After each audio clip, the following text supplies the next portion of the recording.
حضرت ابو ہریرہ رضی اللہ تعالیٰ عنہ بیان کرتے ہیں کہ رسول اللہ صلی اللہ علیہ وآلہ وسلم نے فرمایا، دینار و درہم اور دوشالے کا پرستار بندہ ہلاک ہوا، اگر اسے دیا جائے تو خوش اور اگر نہ دیا جائے تو ناراض ہوتا ہے۔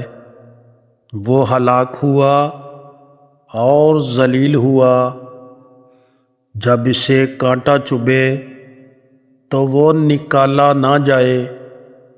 خوشحالی ہو اس شخص کے لیے جو اللہ کی راہ میں اپنے گھوڑے کی لگام تھامے ہوئے ہے، اس کے بال پراگندہ اور پاؤں گرد آلود ہیں۔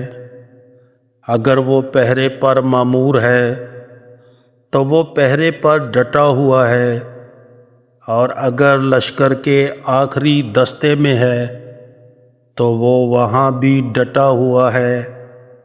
اگر وہ محفل میں شرکت کے لیے اجازت طلب کرے تو اسے اجازت نہ دی جائے، اور اگر وہ سفارش کرے تو سفارش قبول نہ کی جائے۔